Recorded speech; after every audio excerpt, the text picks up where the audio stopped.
इस वक्त दिल्ली के कालिंदी कुंज घाट पर यमुना के किनारे खड़ी हूँ। जैसा कि आप लोग देख सकते हैं, मेरे पीछे सफेद झाग और काले पानी में दम तोड़ती यमुना बह रही है। करोड़ों लाखों बजट के बाद भी और बड़े बड़े सियासी वादों के बावजूद भी यमुना ऐसी ही थी और आज भी वैसी ही है। दिल्ली की नई सरकार ने अपने कार्यकाल की शुरुआत वासुदेव घाट पर यमुना आरती से की। यह दर्शन के लिए नदी की सफाई उनकी प्राथमिकता है, लेकिन यह धार्मिक आस्था और पर्यावरणीय हकीकत के बीच का विरोधाभास स्पष्ट रूप से सामने आता है। जहां एक और आरती और पूजा पाठ की योजना बनाई जा रही है, वहीं यमुना का जल स्तर प्रदूषण के चरम पर है। मई 2025 में फीकल कॉलीफॉर्म यानी जो सीवेज पाइप के जरिए मलमूत्र पानी में बहाया जा रहा है, उसका स्तर 23 लाख एमपीएन पर 100 ml तक पहुंच गया, जो अप्रैल में 15 लाख था। अमोनिया का स्तर भी 5.7 mg पर लीटर मापा गया, जो जल जीवों और इंसानी जीवन दोनों के लिए खतरा है।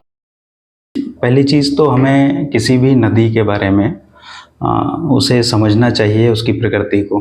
तो सबसे पहले हमें ये समझना पड़ेगा कि जो यमुना है वो किस तरह से बहती है, कहाँ कहाँ उसमें प्रदूषण होता है और क्यों होता है।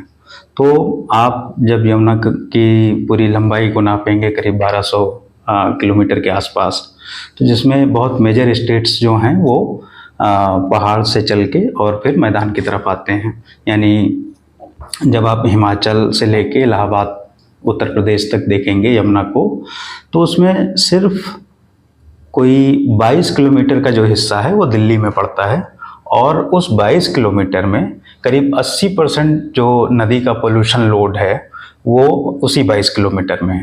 यानी ये बात बहुत दिनों से, बहुत समय से साफ है कि जो दिल्ली का स्ट्रेच है यमुना का, वो पूरे यमुना रिवर के सबसे खराब स्ट्रेच में से एक है और वहाँ का जो प्रदूषण है करीब 80% का, वो पूरी यमुना को प्रदूषित बना देता है।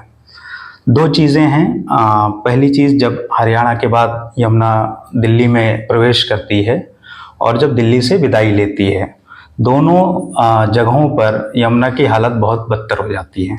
गृह मंत्री अमित शाह ने हाल ही में यमुना पुनर्जीवन योजना की समीक्षा की और कहा कि इसे 20 साल की दीर्घकालिक योजना के तहत देखा जाए।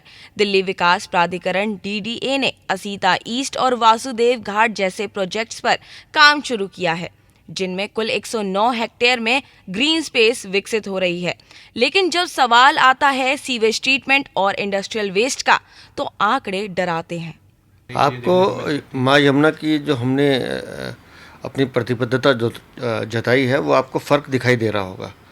लगातार वहाँ काम भी शुरू हुआ है, लगातार जो बड़ी बैठकें हैं वो भी हो रही हैं और ख़ुद प्रधानमंत्री जी का कार्यालय, क्योंकि प्रधानमंत्री जी स्वयं यमुना को लेकर बहुत उन्होंने अपनी सभाओं में इस बात को लेकर कहा है और लगातार उसको लेकर बैठकें हो रही हैं, तैयारी चल रही है। और मुझे लगता है कि 3 साल का जो समय हमने दिया है, माँ यमुना निर्मल हो, अविरल बहे और जिस माँ यमुना को हमने बचपन में देखा है, वैसी माँ यमुना हम सब दिल्ली वालों को दिखा पाएँ, इसके लिए भारतीय जनता पार्टी की सरकार बिल्कुल कमिटेड है। दिल्ली में बीजेपी सरकार को सत्ता संभाले अभी सिर्फ 100 दिन ही हुए हैं। इस दौरान उन्होंने यमुना की सफाई के लिए कई योजनाएं घोषित की हैं, जिनमें 3 वर्षों में नदी को स्वच्छ बनाने का वादा भी शामिल है। सरकार ने 1500 करोड़ का बजट भी इस दिशा में आवंटित किया है।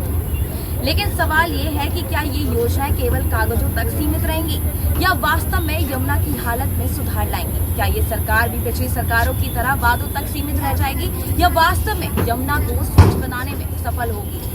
कैमरा पर्सन शबाना खान के साथ मैं श्रेया ठाकुर, दिल्ली।